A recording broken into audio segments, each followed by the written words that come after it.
अगर आप भी चाहते हैं नवीन निराला ऑफिशियल के ऑडियो वीडियो सबसे पहले आप तक पहुंचे तो हमारे चैनल को सब्सक्राइब कर बेल आइकन को प्रेस कर दें।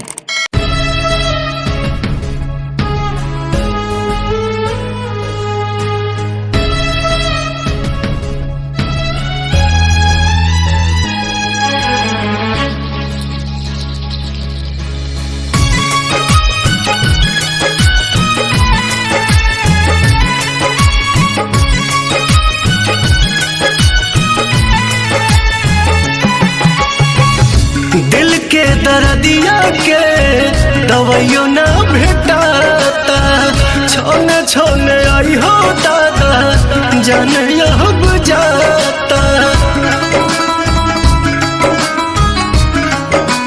हाँ, दिल के दर्दिया के दवाइयों ना भेटाता, छोने छोने आई हो दादा जाने यह बुझाता।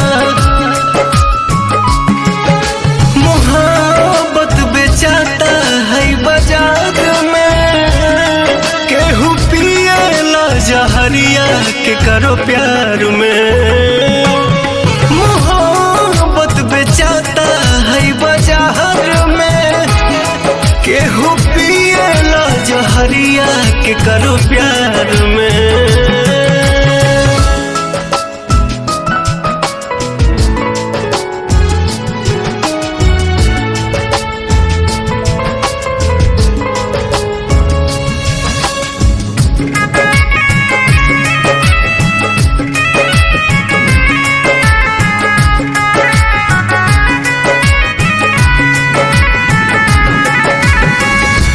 छने करे जा दिल के तनी नया राम जी, कहे के बनौलो ये मोहब्बत ये राम जी।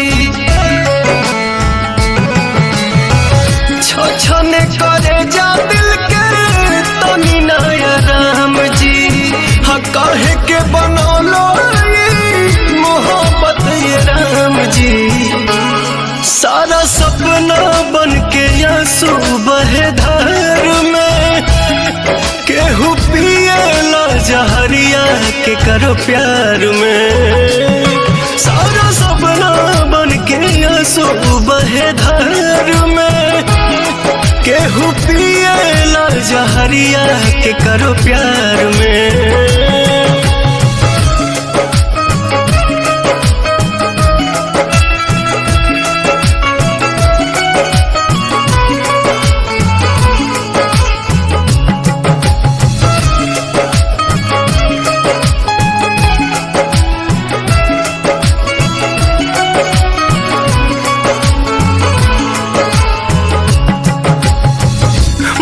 जाला लोग सचो मिले न करार हो, जिंदगी के बगीचा उजड़ आवे न बहार हो।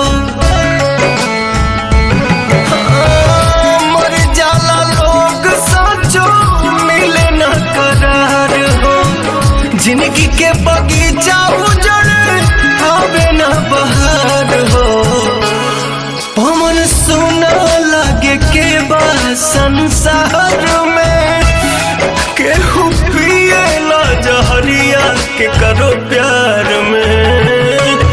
मोहब्बत अब बेचाता है बाजार में केहू पिएला जहरिया के करो प्यार में।